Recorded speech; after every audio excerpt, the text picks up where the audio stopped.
Hey everybody, it's KP here. I thought I would try something different this time by just recording my random thoughts about Scandal episode 610, The Decision. Because of some family circumstances, I have to be traveling this weekend, so I'm not going to be on the podcast, and I really can't write anything, and there's so much to say. So I don't think I'm going to get it all in this, episode. in this video, but we'll try. Okay, so forgive me, I'm going to be looking down at my notes, and this is very random. I have only organized it by character, and that includes the Olitz character and also the music as a character as well. Music is always strategic in the show, and the things that they chose, none of it was new, so but we got to think about it in a new way. So, okay. So, first of all, I loved the episode. Loved it. Like, I'm like emoji cry face right now because it just gave me so much. I felt so full of possibility and hope after it that Olivia can imagine something different, because she has just been so dark and empty of meaningfulness and purpose for a while now. Last season in the second half, I called her rudderless because she had a direction that she was trying to go to, the White House, but she just didn't have an internal navigation system, which is kind of how she was able to cross so many lines. So I thought how she conceived of herself when she chose the right path that stuck with her integrity versus the smart path. Remember in 504, there was a lot of talk about the smart thing versus the right thing. Right, and in the end, Fitz chose the right thing. So Olivia imagines herself choosing the right thing, and how her life would be different, and how the people that she knows, how their lives would be different around her as well, which was really interesting. So keep that in mind as I'm saying some of this stuff. I'm sorry, my nose is like just randomly running. Keep in mind that Olivia is imagining this, right? Because I think it's very interesting what people say and what they do, how she thinks of their core character versus what people can be pushed to do in a situation. Okay, so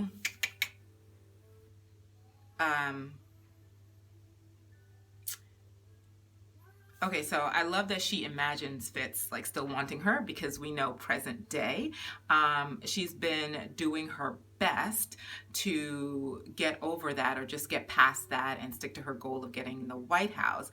But we know from the awkward dinner with Angela and the way she looked at Los Angeles on the Truman balcony, she felt that y'all don't belong on this balcony, and this is our balcony, like this isn't right. So she's obviously, kind of jealous pockets. So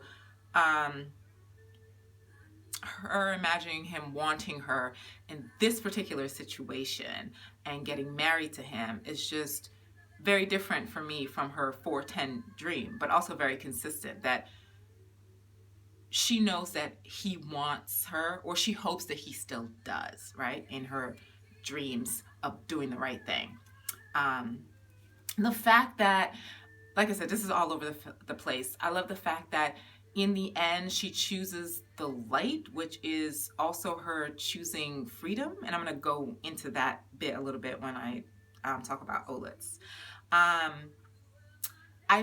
This is the second time in a dream, whether daydream or actual dream, like from 410, we see Olivia bring in this insecurity that stems from Amanda Tanner, right? Even though they weren't together, the fact that Fitz has the potential when he's kind of down and out, or things go wrong in their relationship, for cheating or allowing himself, for a younger girl who's after power, to take advantage of him, or allow himself to be taken advantage of, right? Because he has choices, which is interesting because of what Abby said to Fitz, like the last episode or a couple of episodes ago, when Fitz talked about the Muffin Girl and basically her tits being uncovered when she brought it to him, and Abby was like, "These girls don't want you; they want your power."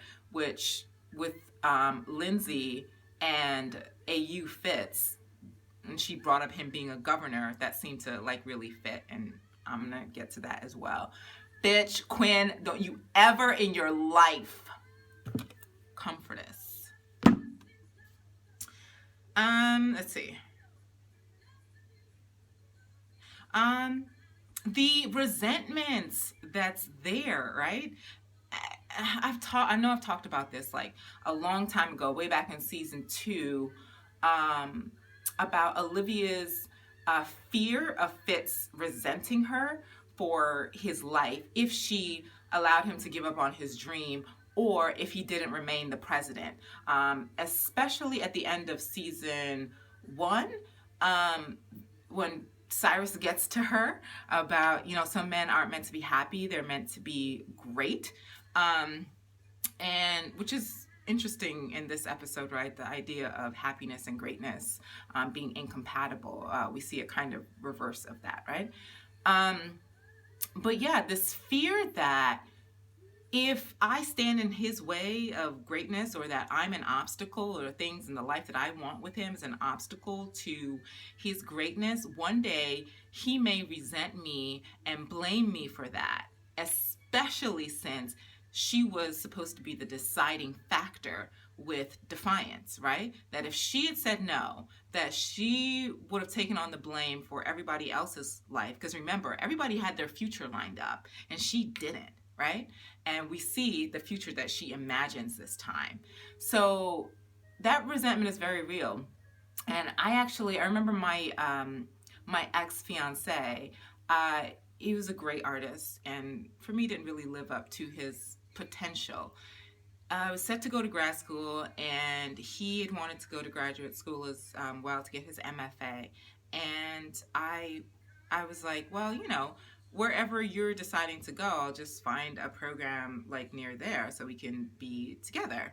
And he said, you don't want that because I don't want you to one day think, this isn't what I wanted. This isn't where I wanted to go, or I wish I'd gone to this school or gone down this path. And if you follow me, you might resent me if you don't make the choice that you really want to make. So I completely get harboring that sense of resentment. Like, it's very real. And I think that fear has been in her for a very long time. That Olivia still imagines herself as Olivia Pope TM, but in a very different way. Stripped back, her hair is natural, she's wearing ugly, lumpy sweaters, and it's just kind of like doesn't really care that much about image. She cares about the work that she's doing, her ability to make a difference, and she's like so connected to her work and happy. That little dance that she and Marcus did after they presumably got off the phone with Eleanor Holmes Norton. Shout out to DC, who's going to bring their youth criminal justice bill to the floor. Okay, side note, can we talk about how happy I am that Olivia has a positive relationship with a Black man on this show that is really productive and about something beyond just themselves, that they are working together to resolve something for their community and to make it better, right? And they find a way of doing that together. It just really made me so happy, and Olivia is so connected to that and driven at the same time, but not to the point of alienating friends and family around her, or at least people she considers friends and family, right? And I had wanted this potential when Marcus arrived at OPA. I thought this is going to be a really good opportunity, especially since it's different from where they started out from in the lawn chair. What was I saying there? Right. Yeah. So Olivia as Olivia Pope TM is not the same one that we see in Met, right? There's no gloss, there's no facade. She's not hiding behind all of this armor, right? She's really trying to be herself and focusing on her goals and what she wants, which is very different from the woman that we were presented with. And we have slowly kind of begun to take off some of those masks and emotional armor to reveal her fears, and insecurities and wants and desires. So when people tell me, Olivia Pope has changed so much, this isn't the strong, bad bitch that we met in season 1, and I'm just like, how do you know? You met a facade. That's who you met. The woman Olivia Pope wanted you to think she was, right? And she's in the business of PR, so she knows all about presentation. She knows all about image, and she gave us that, and we got to know her. So the fact that you don't like some aspects of what you know about her doesn't mean you're being betrayed. You just didn't know the person. You projected a lot into that vessel, and when the vessel was actually filled with stuff, it's like, oh, I don't know. Anyway,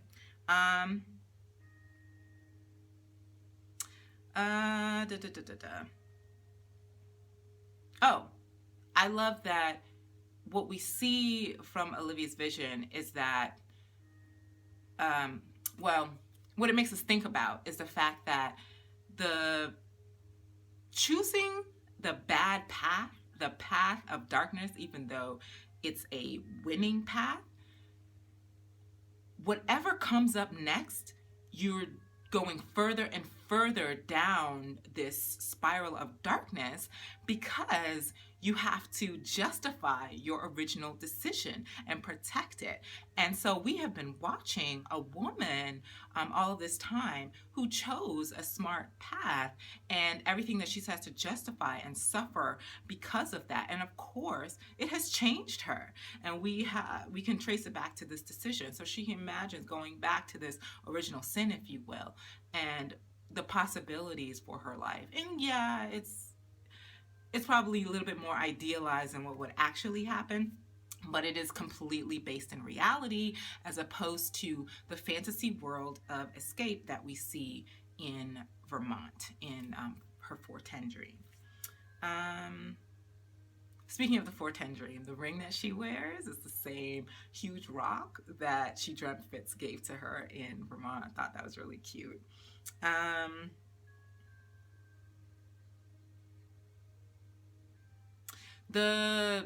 I love the purpose that Abby serves, right, in her dream, which is just a contrast from the last episode where we saw Olivia smack her in the face 3 times, which I was not okay with, and I wrote about that.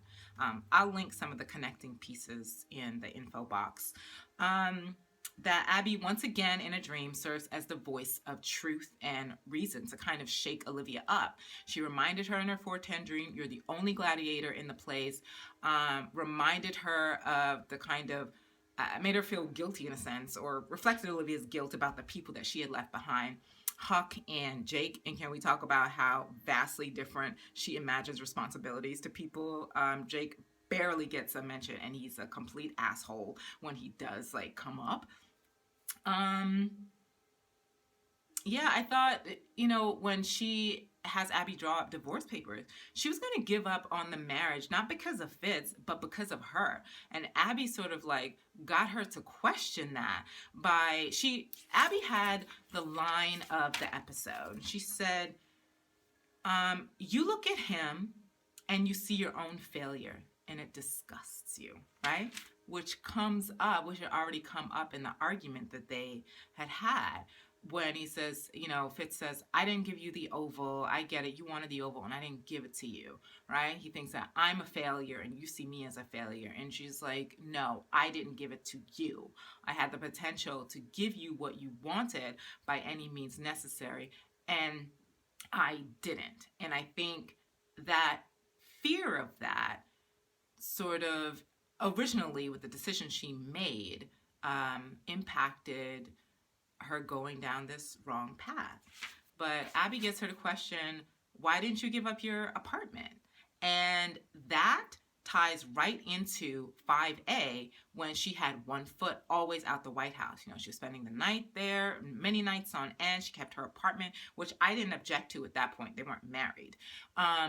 And also kept one foot out of the relationship by tethering herself to Jake, right? He's always the escape, the option of fear, right? That she goes with, the option of indulging her darkness and her cynicism of, I can't change, I'm not going to get any better than this, I might as well stick to kind of what I know, which is why she goes back to him in 5B. But when Olivia really thinks about it, the answer for me is, I haven't moved out of my apartment because I feared that this relationship was going to fail, right? She says, well, it's been 2 years. We can't be like you and David. As if no other relationships have communication problems, like, at all, right? And that she is somehow a special snowflake in her relationship and that she tried. But we see her push through and actually try when she questions herself and she doesn't have somebody telling her some fearful negative shit in her ear, but challenges her to say, what is really going on here? Look into yourself, right? That kind of mirror, and ask yourself, why are you doing this?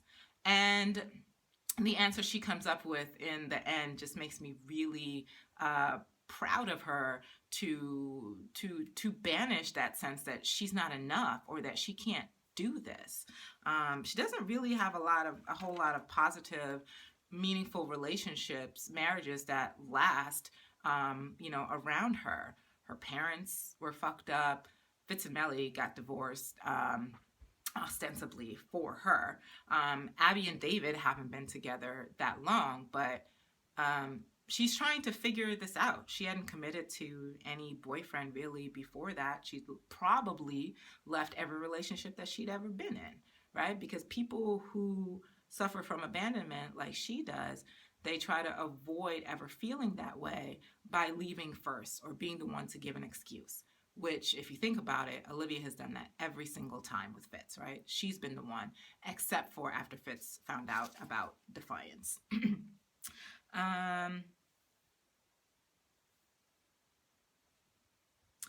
So what is it? Ironically, her father has been trying to control her potential, and she can't figure that out without Jake and Rowan's kind of influence. And in this scenario, those people are sidelined or not really in her life at all, and the decisions she's able to make are just completely different. I love that she has friends around her, like actual friends. Like David is still wearing the white hat and working with her, which is, I imagine, something that she wanted to do instead of when they became adversaries and just kind of went in this path of kind of using one another, or more so Olivia using him. Let's see, what else do I want to write? Oh, when Olivia figured a way around the not being able to have access to the White House, and let's get real, that's factoring into her mindset in present day, because Melly is her way. What came out in that argument is really kind of the truth, because remember, Olivia is thinking this. So we find out that it's not because Olivia thinks Melly is so great, though in this dream, she doesn't wish her ill. And at that point, why would she? She hasn't suffered, all of this abuse from Melly, and guilt.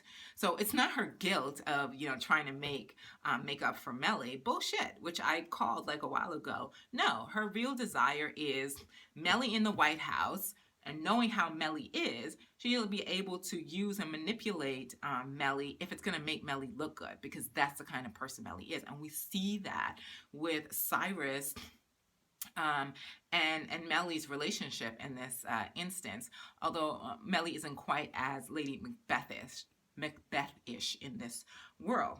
But figuring out a way through Congress kind of lets me think about what may happen, and that Olivia can still be useful in politics and making changes outside of having BFFs in the White House. And it's not like if Cyrus is there, she can't have a relationship with someone, though they're not on good terms and really extra bad terms right now that she's kind of responsible for him being in prison.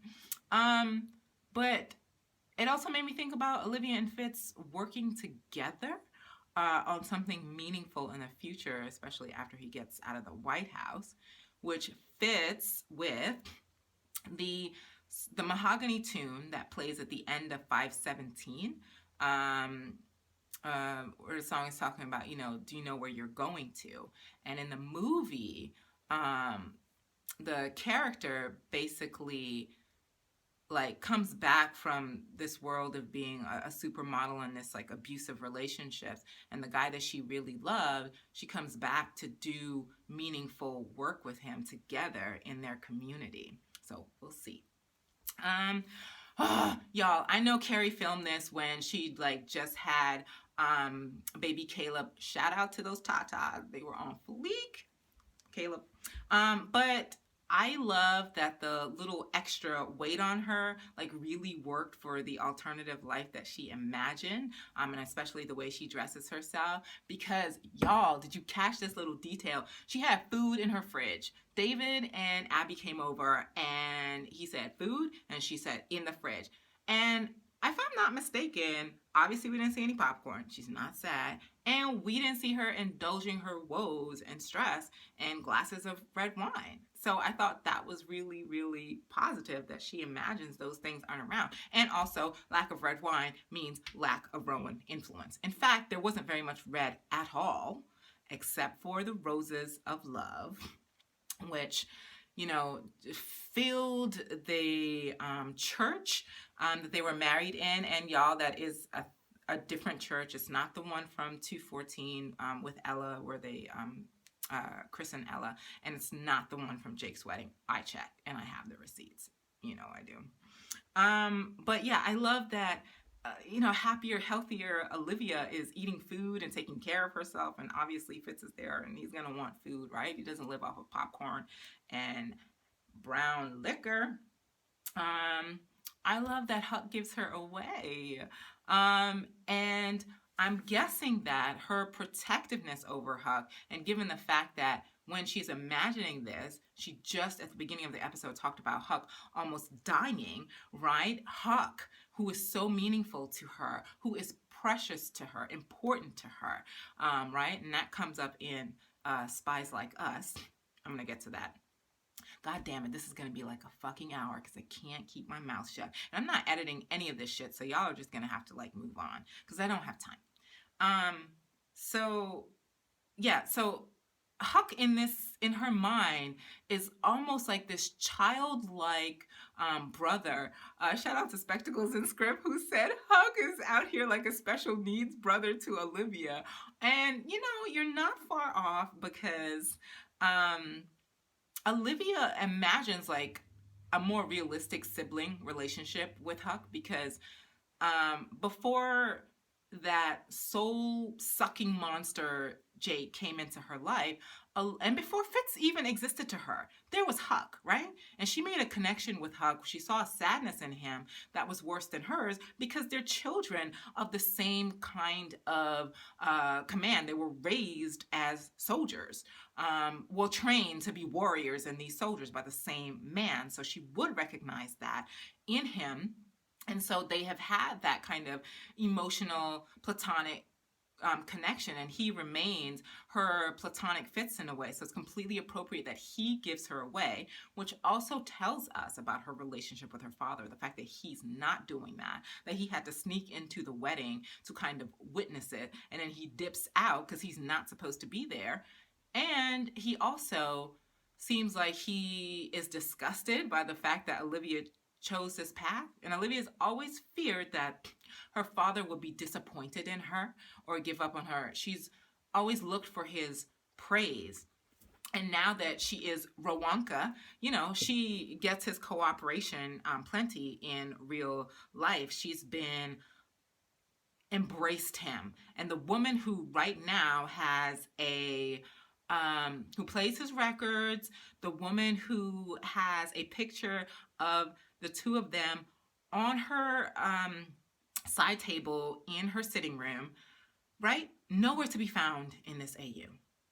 like nowhere, just for him to witness the fact that she is doing this. And can we talk about how motherfucking sure she is about this wedding? Okay, she is the one reassuring Huck that it's okay. Nobody is reassuring her that it's all right. She knows and she's confident.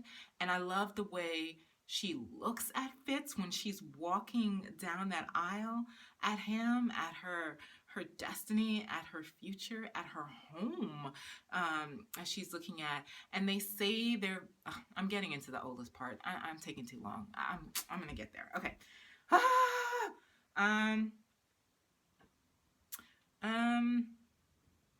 Let's see. Anything?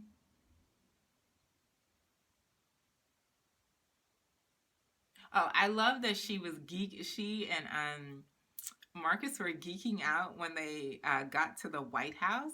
And little special note here, and I love this that the writers do this detail. Okay, so they look at the painting of John Fitzgerald Kennedy, and she geeks out and takes a picture with it, and it reminds me of the lawn chair, because when she takes Mr. Parker, Brandon Parker's the slain Brandon Parker's father, to see Fitz, they pass that painting, and Brandon's father looks at it, and so Olivia does too. So I thought that was a really nice callback, because that's how Olivia and Marcus met, and it was connected to what they were trying to accomplish, right? Criminal justice reform, which goes back to the Brandon bill, and Olivia finally told Fitz how proud she was of him once he passed that bill. Like, he was the man that she knew him to be. So all of this connects, and read the piece I wrote on that about grace, justice, and Olitz kind of bringing together all of that. But also, there is a bit of shade going on. The fact that Reston doesn't meet with him. Hello, she painted him as soft on crime back in 211, which is, this whole episode is kind of an ode to parts of that. And the tactic worked. He was going down in the polls because they painted him soft on crime.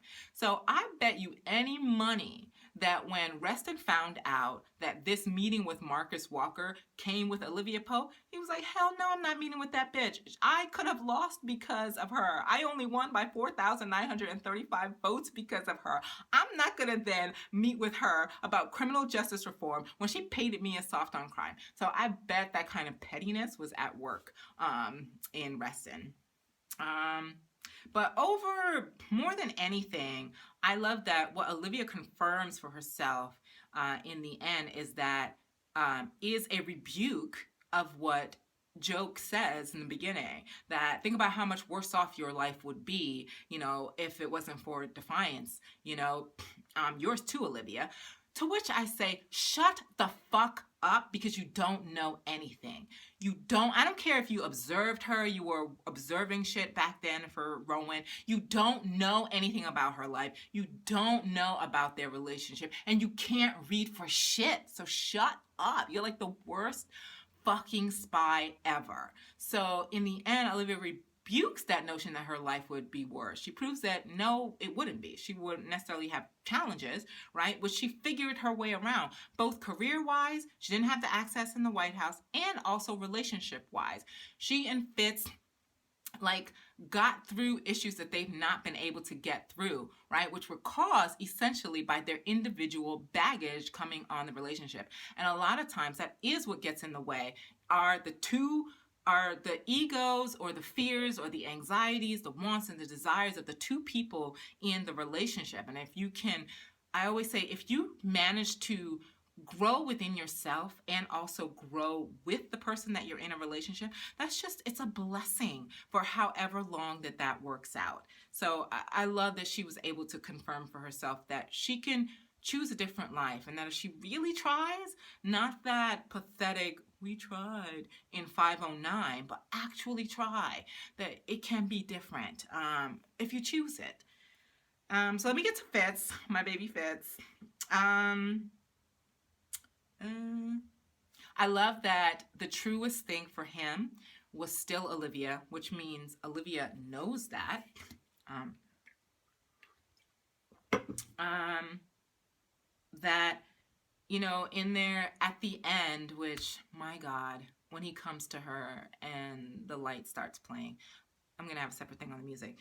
He comes to her with no bullshit, right? After 2 months, after she sent him a goddamn email and was like, best of luck, governor, that he goes home and it remains true that he knew that that relationship, that the light that she brings to his life, the aha moment that he had when he first encounters her, like that's still true, and he wants to feel that every day of his life.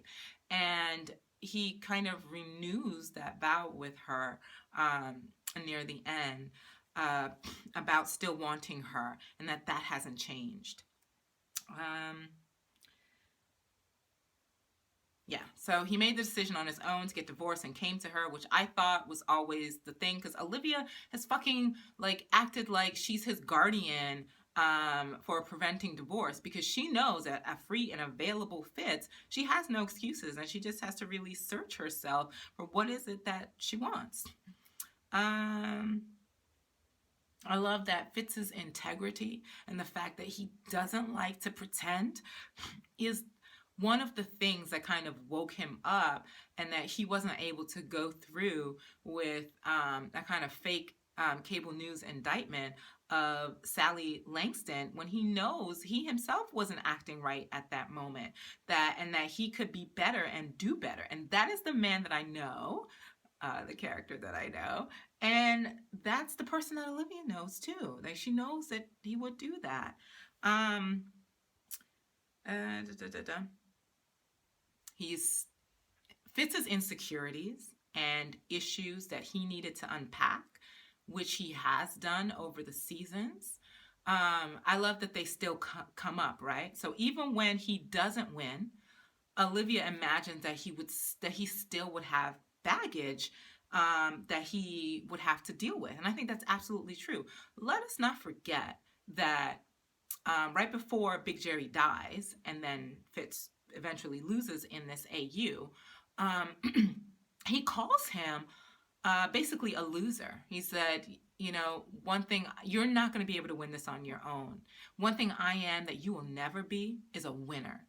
So imagine his father dies and then he loses in this version, and he's carrying that around in his head, which in reality, Olivia was there to witness that, and it's one of the things that weighed on her in making her decision to say yes to Defiance originally. And in this version where he says no, she still has that in her mind and carries potentially that guilt of, I could have done something about this. This man here is like looking really pathetic. He's not living up to his potential. Like, you know, he's going through this crisis, and I don't really know how to help him without being harmful to him, which is kind of what comes out in their argument. And Fitz knew that he needed to figure himself out, because beyond wanting Olivia, that he needed to know what he wanted now that he had Olivia, that he still was going to have to face. What do I want out of life? What do I want to be? What purpose do I want to serve? And how do I want to be fulfilled in this world? Another person can't bring me all of those things. And we've seen that Fitz has had to rely on that, right? And get past this romantic notion of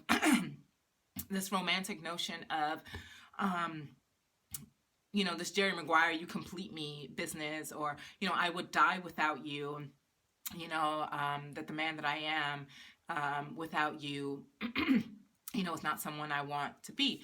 Fair enough, but you're still a person that exists independently in this world of Olivia, and she recognizes that about herself, you know, as well, more so than Fitz did. That Fitz still had the potential to be a little bit of an asshole, especially when it came to Melly and his kind of resentments there. Excuse me, I don't know what's going on. Yeah, and his resentments with her, that he says, who does she think she's going to be president? Which is just so different from the Fitz that we see now, because he supported Melly's run to be senator. He told her that she would be president. He was all set to support her until he realized that, wait a minute, because of this essentially rigging the results, I can't support this path. Doesn't mean I don't support you, but I can't support it in real life.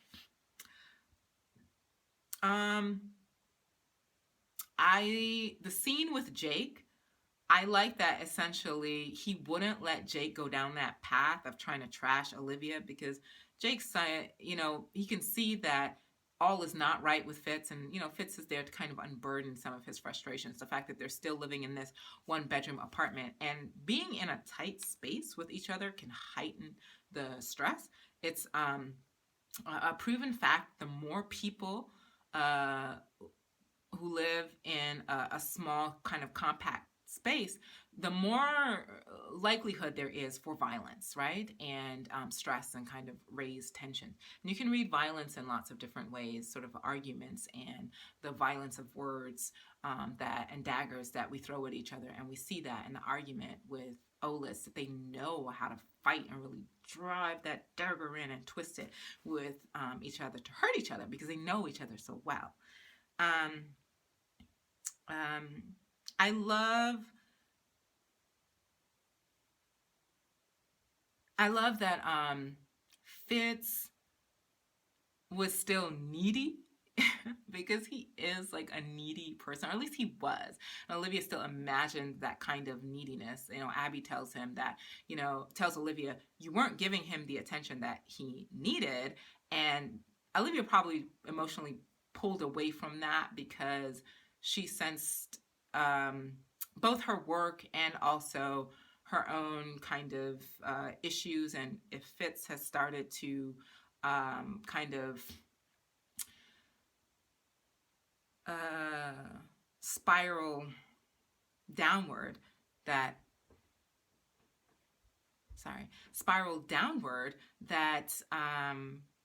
not knowing what to do or not wanting to control him may have helped her pull away as well. I love that Fitz was seeking attention and validity of his own vanity in TV, which he ultimately found unfulfilling because it's not the world that he thought it was going to be, right? He's not that guy ultimately. And with each successive Grant report introduction, we heard Fitz getting more and more kind of despondent about what he was doing, and that it was a soulless kind of endeavor. I love that we see and confirm that Olivia wasn't attracted to Fitz's power so much as his leadership skills and his ability to stand up for what he believes in and his integrity, right? Remember in 106 when they're on the bus and Melly and Cyrus want to paint Sally as they want to go below board, right? They want to paint Sally as a former druggy party girl, right? Before she found Christianity. And Fitz is like, we're staying above board on this one. And Olivia kind of gives him that look like, I will fuck you right now. She just found that really, really sexy. And that's the thing that she really admires in him. And that was disappearing, making her question herself kind of in the relationship. And so when Fitz comes back, and he realizes things for himself without having to lean on her as a crutch, and says that he needs to be a better man for her and for himself, really, that happened to, that soul searching coincides with her soul searching and her decision that she's all in this. Okay, so for Olitz, I already talked about the wedding, and I know there wasn't any rose garden in this AU, but remember that this reality is being informed by things Olivia has already experienced. So I think it's safe to say that Fitz has a bouquet of red roses almost always on his on the coffee table in the Oval, and there are just trellises and trellises of deep red roses, which is also very, very traditional. I love that touch, and simple and elegant, which is who Olivia is at the wedding. And that's the only kind of red that we see in this, about love and the power and certainty of choosing that. The wedding was just so beautiful. I loved her dress. I loved that they essentially did a kind of call and response in their vows, and that they end the vows by saying them together in sync. They're in sync. I loved it. And did y'all see the way that priest was looking at them? Total Olitzer. Yeah, I love that I said this before, the relationship showed that they both had individual obstacles as well as obstacles as a couple, because that's completely realistic and that's just what happens. And, the for better or worse kind, shows up. And we saw that doesn't have to be the end, because God knows my own marriage, when I was going through my kind of existential quarter life crisis, my wife was very patient and generous with me, but it was also hard. And I know that when I had my own kind of issues and I didn't know where I was going, and underemployed and trying to figure myself out and get a footing in this after moving to this country, that was hard, and it brought its own challenges to the relationship. So I really felt for Olitz in this, and the realness, especially, being a woman who is getting on with your life, and you're with a man, men particularly. I don't know that this happens in I'm sure this happens in same-sex relationships, but when you're in a heterosexual relationship and you have a man who has so much potential, and they're just not they show that they don't really have a lot of ambition, or they're kind of coasting or needing to figure things out, and you can't make them figure it out any faster, and it's frustrating, and it's sad to you, and you do. This is real talk. You do, and you can kind of lose a little respect for them. You can kind of become less attracted to them. You don't find them as sexy. Remember that dig Fitz made about, are you screwing Marcus Walker, because you're not screwing me, at least not in the way that I want, which is such a man thing to say, right? So bring up the sex thing. So, the fact that they're fucking is perfunctory. I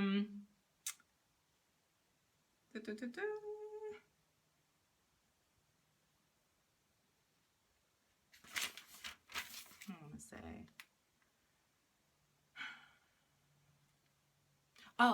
the use of mirrors for both of them, right? For them seeing these reflections at different times. That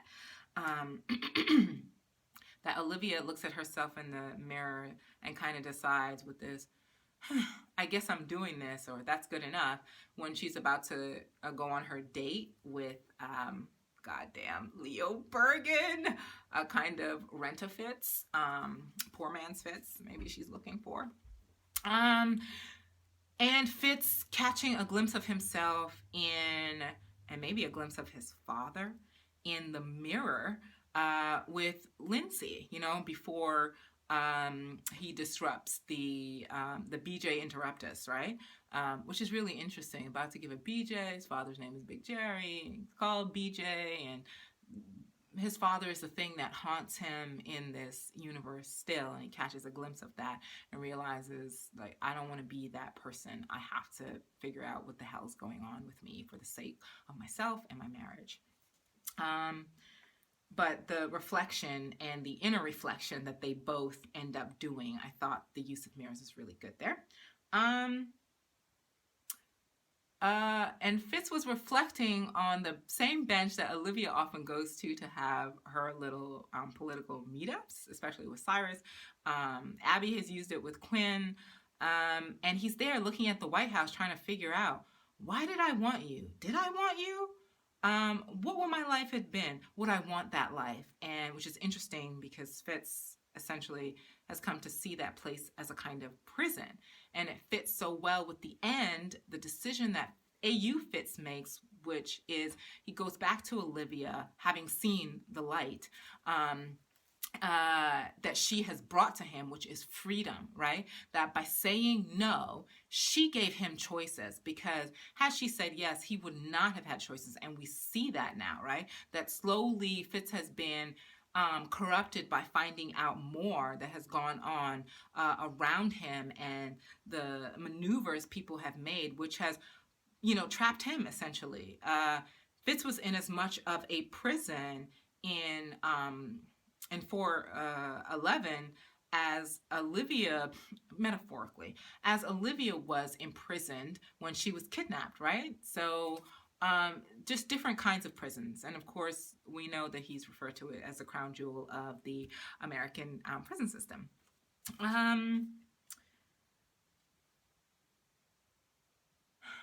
do I want to say? Oh, the proposal. One, we got a little throwback to the end of 105 / beginning of 106, when Fitz arrives at Olivia's apartment unannounced and greets her with hi, and she says hi, and that's our first hi, and we haven't gotten one of those in a while, so we get that. And then we get a hallway scene, which is so important to them, and I talked about this in my piece about Not Your Jezebel, the piece I wrote about 106 and about Olitz's first time. I wrote about the meaningfulness of hallways as this transitory space that takes people from one place to the next. And so literally this hallways serves as this transition point in their relationship, because that's where Fitz proposes, right? They start making out and Olivia goes from the elevator, taking herself away and down, and jumps on Fitz, which replaces that awful scene from 510, where she jumps on Jake. She jumps on Fitz, she says yes, she goes to jump on Fitz, and they make out all hot and heavy, and they start to kind of strip and go into the apartment. So I love that the hallway was used again to kind of cross an important milestone in this relationship that moves them to a different place and moves them forward. Okay, so I don't know if I have time to kind of talk about all these other people, so I'm just going to talk about I'm going to talk about the music really quickly.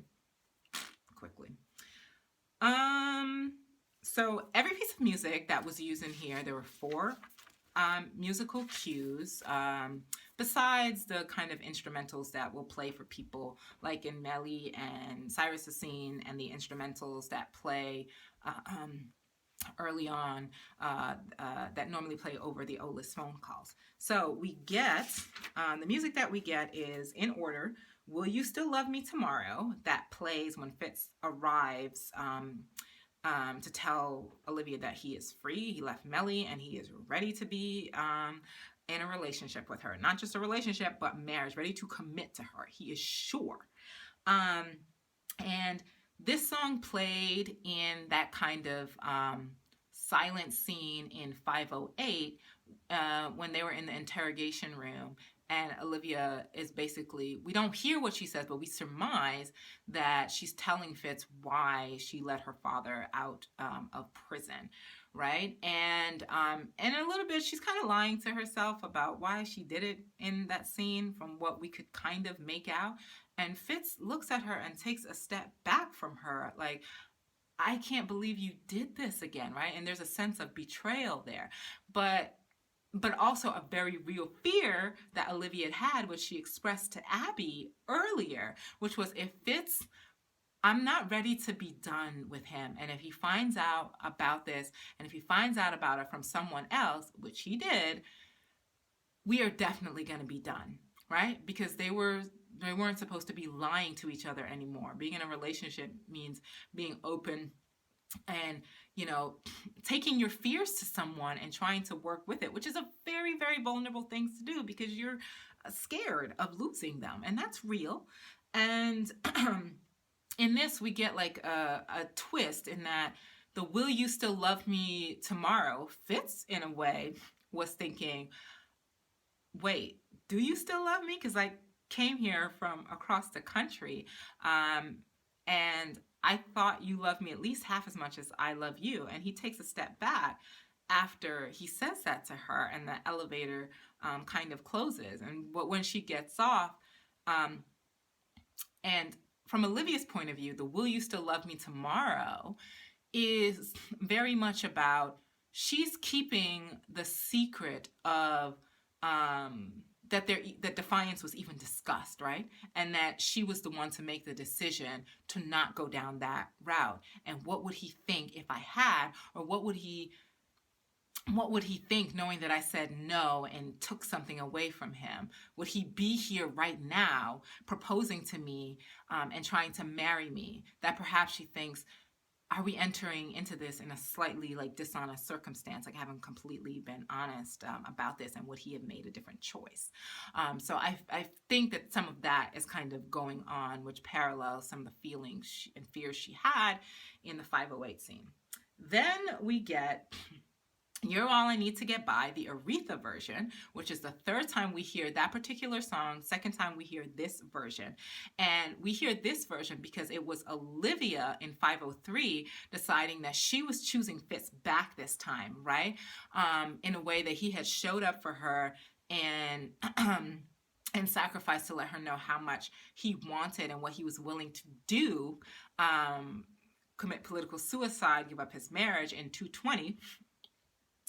So we hear that song this time right as their wedding is about to start. And for me, it is about both choosing Fitz, but there's also, I know it starts with Huck.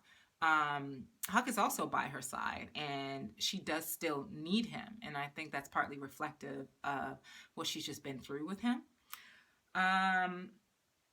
So both of these songs are very live-centered and live-centric, which makes sense because this is her alternate reality. Then there is, and this is such really shout out to the writers and Shonda for choosing this particular Nina Simone song, right? And at this moment, when Olivia and Fitz have this argument, the song is I Think It's Gonna Rain by Nina Simone, but there's so many versions, but this one brings out a lot of the melancholy, and Olivia is a character that is prone to melancholy, right? And it played originally in 206 in Spies Like Us. Shout out to Shyler, who thinks that episode is the GOAT and foresaw the B613 angle and so much of what's happened because of that episode that laid the seeds of all of this.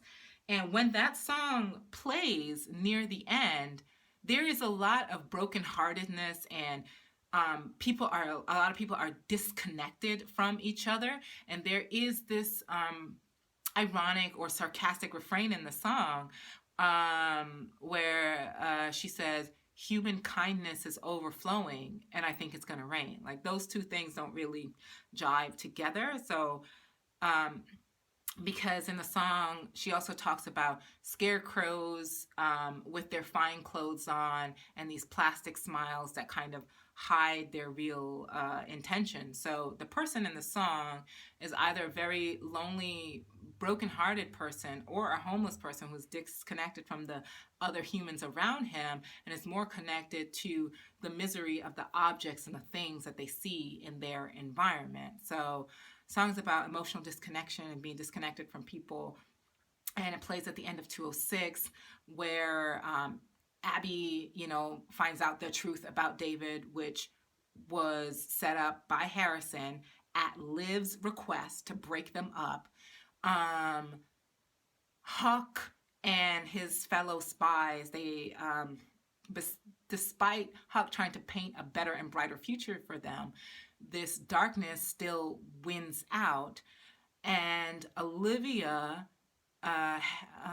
Edison shows up at her apartment just when she is actually looking for some human kindness, because she is overcome by the things that she has done to people.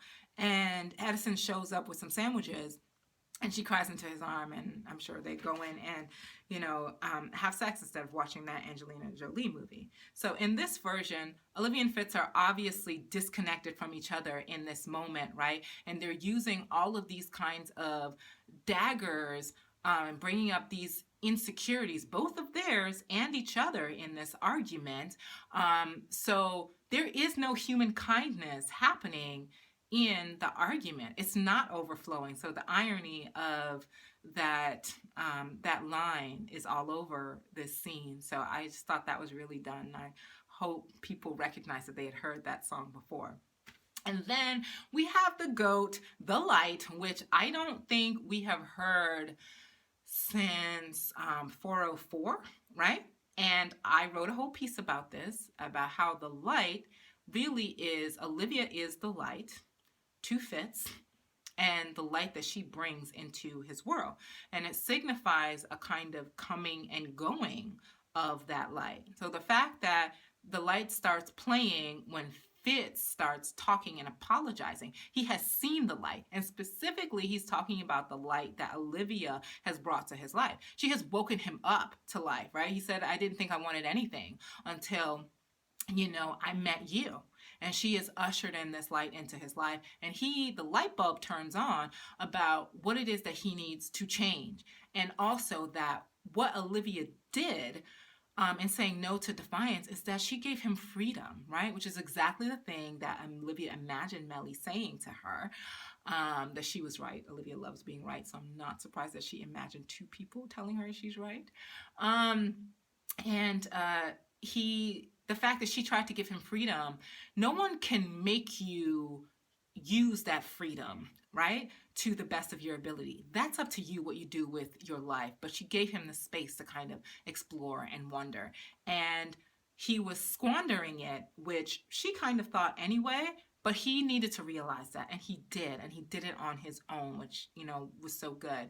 And Olivia, for her, being the light, the fact that Fitz recognizes this, and she shows him the $1 million house that she wants to purchase with him in Georgetown. She took the initiative on her own, and that was her way of showing him that she's all in. Which, what did I say about you? What did I tell you guys about Olivia? She is a show, don't tell kind of person with Fitz, and Fitz is very much with the romantic speeches, and Olivia shows through her actions. And researching the house and finding a place for them to live, a home for their love that's realistic and in DC, was completely, because there is no Vermont in this version, right? Fitz hadn't built that house yet. That this is so realistic. But anyway, Fitz arriving at the light, we go back to Olivia, and the light is still playing when it gets back to reality. And she has seen the light, with that last scene.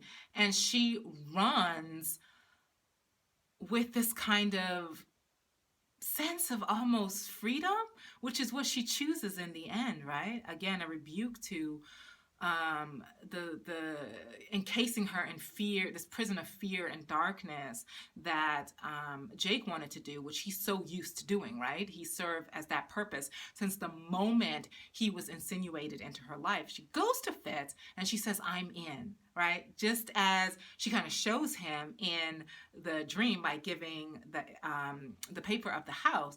And it felt to me that the I'm in, especially the way she was looking at him, like, I want to kiss you so badly right now, but I'm going to respect your relationship. That the all in, to me, is not just about, I choose freedom, I choose the path of light, I choose the right path this time with you. But it is a kind of throwing her lot in with him, and they're friends right now, and I expect that their relationship to evolve to another place, but they're fighting on the same side instead of like fighting, each other. And they're always best when they team up, right, as super Olitz, which is why everybody hates them, because they can accomplish so much. Like, that's the best part of their relationship, is that partnership and that shared kind of vision and idealism. Lastly, I want to point out to you how the episode is framed essentially by the leadership and integrity that Fitz shows, and the fact that instead of leaning on and pressurizing Olivia, that he takes a step back and said, this is the direction I'm going in. You're in or you're out. Like, that's all I want to know. I'm not letting you guys guide me down any path, because I know the reality of what happens.